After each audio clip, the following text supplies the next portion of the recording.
Assalamualaikum warahmatullahi wabarakatuh. Hmm.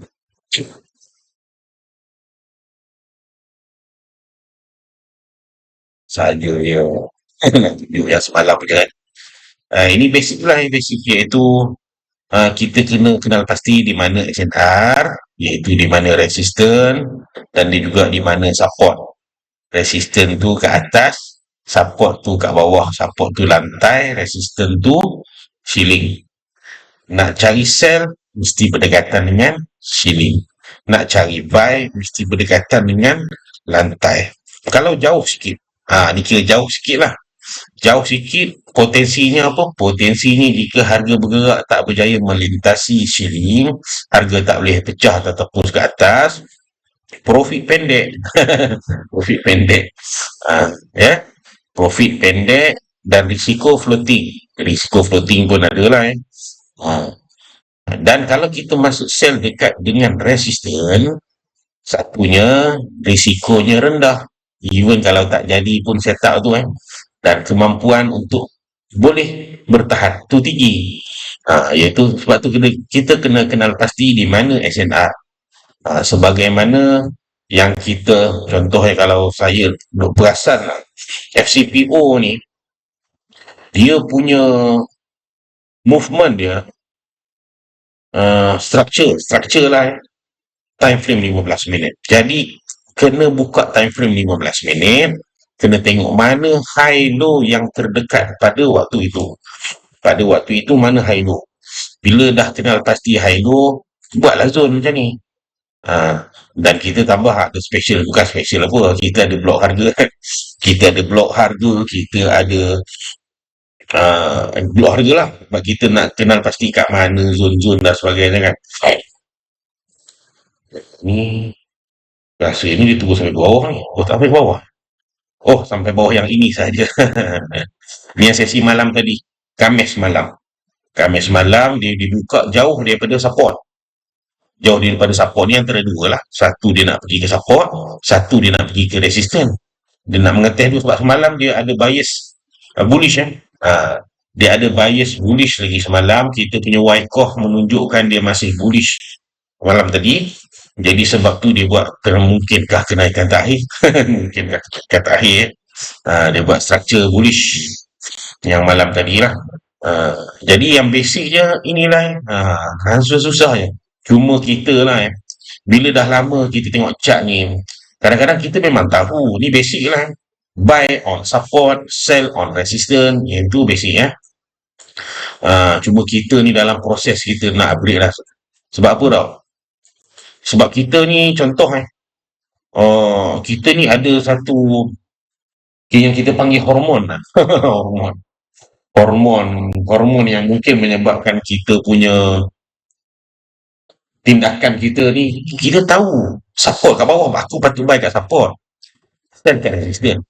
Cuma kita ni aduh, semangat berkobar-kobar enggak tak buat yang baru masuk dunia trading semangat berkobar-kobar, ada setup tu masuk, walaupun setup tu berjauhan daripada support, cuma kita tahu okay, support kat bawah, support kat bawah, kita pun masuk juga.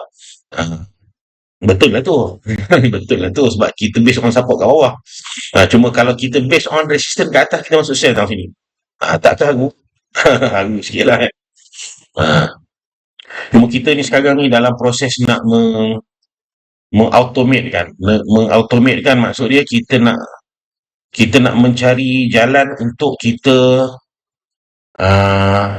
tidak perlu melihat chart. Tidak lihat chart. Salah satu yang kita buat ni yang ni lah. Ada kat sini. Oh yang ni. Yang ni. Di sini lah dekat sini ada SNR, ada velocity, ada momentum. Kita nak menjadikan jadual-jadual tu sebagai satu penanda ataupun petunjuk arah untuk trading view menghantar signal entry ke kita. Teknik dah ada, cuma nak menghasilkan contoh SNR dah ada, cuma kita tak nak lah tanda SNR ni secara manual. Kita nak lah di auto kan. Di auto kan. Dia nak auto, kemudian kita dapat alert. Bila confirmation dah ada. Bila confirmation. Cuma dari sudut kita buat manual. Kita tahu macam mana kita nak buat setup entry kan. Contoh logik kita nak buat setup entry kita tahu okey ini setup entry dengan risiko uh, pada kadar-kadar yang tertentu. Contoh ni risiko 8, risiko 5, 5 dia 6 maksudnya ni. Okey 5, risiko 5, risiko 8. Okey, contoh nak cerita contoh ni. Ini saya dah ni nampak ni kotak ni. Macam mana kotak ni kita nak jadikan dia sebagai logik dari sudut arahan manusia kepada manusia, mana saya tahu. Kita tahu macam mana nak buat kotak ni. Tapi dari sudut arahan kita nak sampaikan ni kepada si ni trading view ni. Macam mana ayat kita nak kata okey hang buat kotak macam ni ada kena ada 1 2 3 candle, kemudian candle breakout, lepas tu harga patah balik sebagai confirmation, second confirmation, entry pada sekian-sekian. Kita nak sampaikan tu ke trading view. Sampai sekarang ni saya nak cari air apa bahasa yang paling okey lah aku nak guna kat si trading view, sebab dia orang tak dapat nak guna ni. Dia orang tak dapat nak wujudkan ni structure ni. Kalau tak dapat nak wujudkan structure ni, trading plan kita punya risiko akan jadi risiko tinggi lah. Sebab FCPO ni dia punya movement limited. Dia limited, dia kebiasaannya lah yang kita tengok daripada satu hujung ke satu hujung lah. Contoh kita ambil SNR ni support ni sampai ke resistance ni. Ada kot 20 lebih ke 30 ada. 27 untuk kes ini dalam 27 ni kita nak masuk, kita kena cari signal ataupun sign ataupun ciri-ciri simptom-simptom yang nak menunjukkan dia nak naik simptom-simptom yang nak menunjukkan dia nak naik itu kadang-kadang dia punya simptom tu dah bersaiz 9-10 dah bersaiz 9-10. Simptom-simptom nak turun pun kadang-kadang saiz 9-10 juga. Ni kes kalau kita target besar lah. Kadang-kadang setup kita tu ada pada level ke-10. Kita punya baki dengan simptom nak turun tu kadang ada 7 je. Contoh untuk kali ni lah tu yang kadang-kadang kita tu selalu tekankan winning rate paling tinggi of course lebih kecil lebih tinggi 8.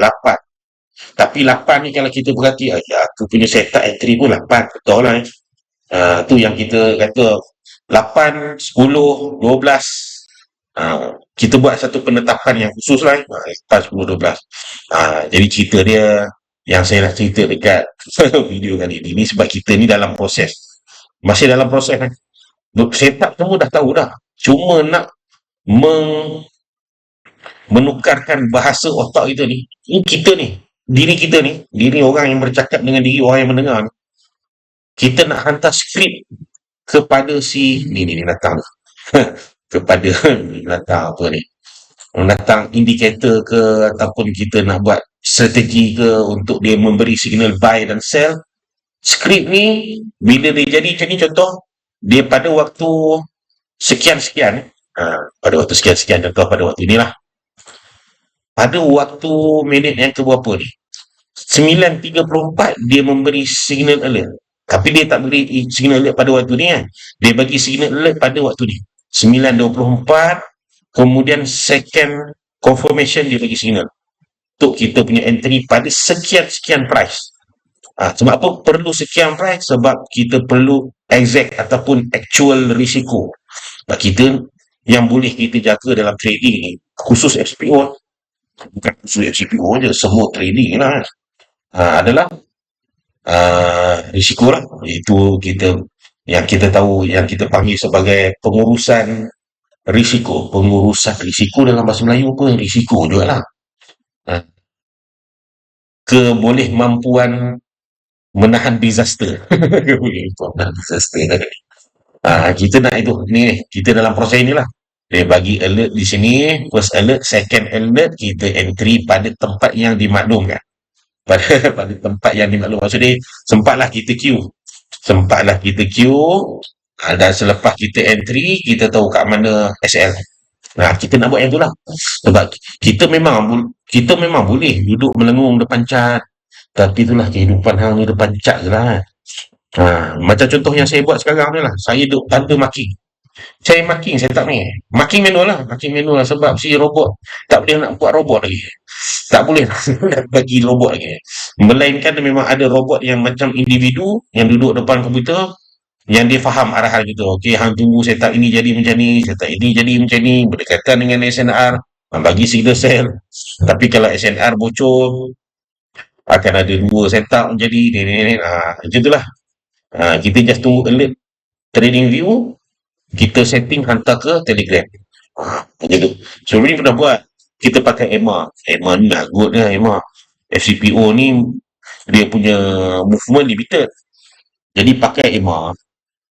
EMA dah contoh kita guna EMA crossing lah. EMA kecil crossing EMA besar kan. Penunjuk biasa lah. Penunjuk biasa harga nak naik. Dan penunjuk biasa harga nak naik tu bila crossing tu berlaku, maksud dia kenaikan dah lama berlaku.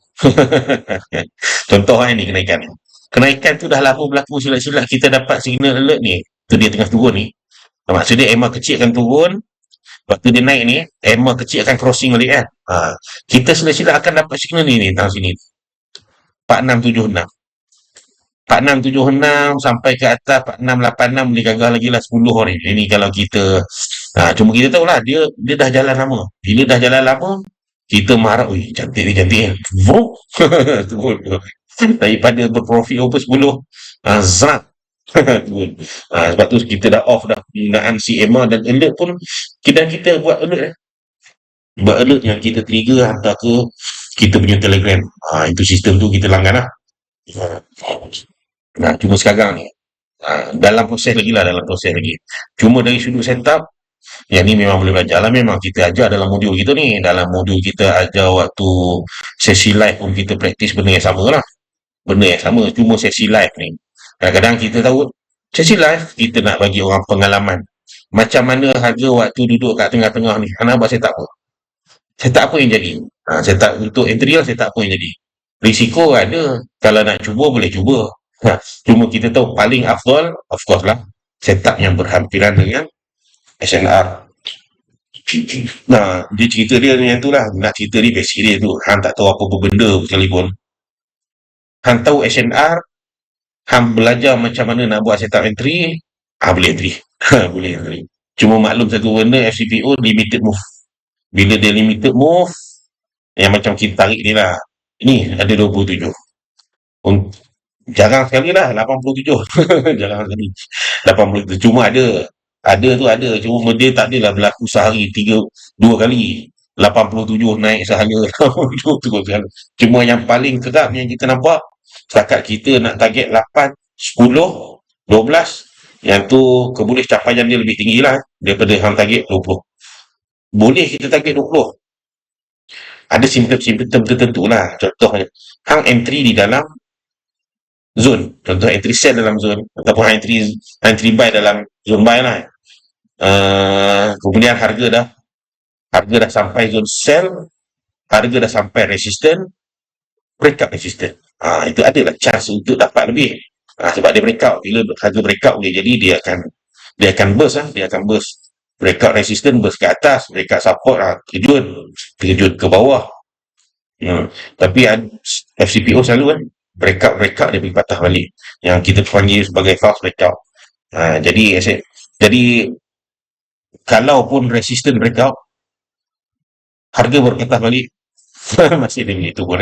Sebab tu kita contoh sebab tu SNR ni kita tak tanda yang macam ni. Kita tak tanda macam ni zone. Kita tanda lebih sikit. Sebab possible untuk dia jadi fast tu tinggi. Sebab kalau kita tengok kita punya blok harga pun sama lah. Blok harga kita pun macam tu juga. Kita tak tanda kotak dia satu je. Tapi kita gabungkan lah dengan blok harga kat atas. Yang ni macam satu blok harga lah ni kalau pasal lah. Macam satu blok harga lah. Cuma tak adalah pengkhususan zone area floating. Cuma kita tahulah kalau harga duduk tengah-tengah tu. Contoh yang kita tarik ni size dia yang macam ni, size dia 27 7 sama lah ni. Size dia 27 ni, Kalau dia duduk dekat 27/2 apa, dia lah ambil lah tengah-tengah kat sini. Duduk kat area yang 13 lah, kita tahu lah. Sekitar kawasan yang ni floating area tu. Contoh sekitar kawasan ni area floating lah tu. Floating. Floating ni kalau buat setup kat sini antara dua lah. Hang buat setup kat sini. Contohlah hang buat setup sel, hang masuk sel kat sini. Lepas ni hang nak pergi ke zone buy pula. Jadi profit pendek kan. Bukan sure harga berjaya breakout dan terus jalan kan.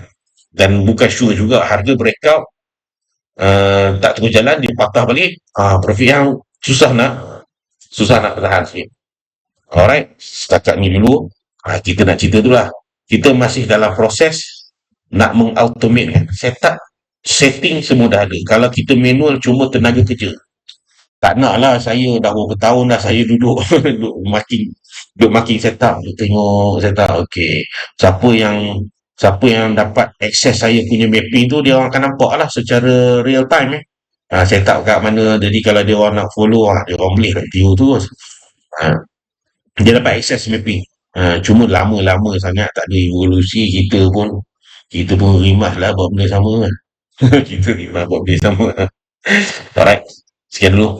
Sekejap. Tadi nanti pagi nanti sesi live. Sesi live pun kita buat benda yang sama kan lah. Kita nak tengok mana SNR terdekat ni. Mana setup yang aku boleh buat ni. Pada masa yang sama, orang-orang yang baru nak belajar tu, dia tahulah, okey. Di hari-hari dia akan dapat pengalaman baru lah. Ada hari yang setup berada dekat breakout. Dah breakout lah, dia dah breakout SNR. Jadi kalau kita kata breakout tu nak buat real breakout, jadi kita akan carilah setup yang ni.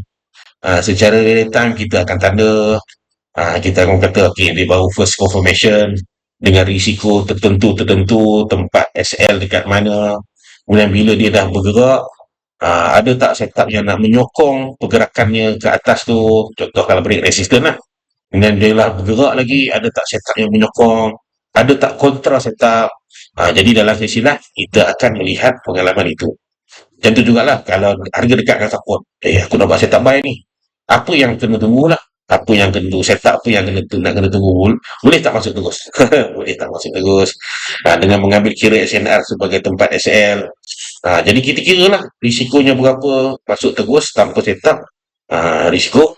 Sebab tiada pengesahan buyer mendominasi kawasan pada waktu dan ketika tu. Sebab tu bersama dengan setup. Panjang juga video ni.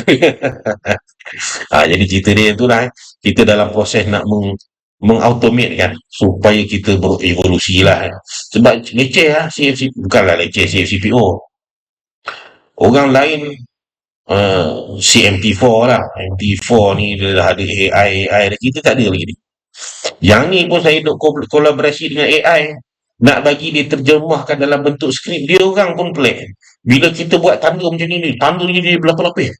Lepas tu dia orang ni tak faham ni apa yang kita nak ataupun kita penyampaian kita yang menyebabkan dia tak faham kan?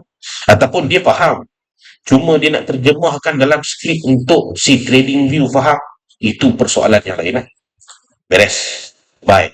Jumpa sesi live nanti saja sembang-sembang nak cerita basic lah SNR setup after SNR. Beres. Bye. Assalamualaikum warahmatullahi wabarakatuh. Jom kita live.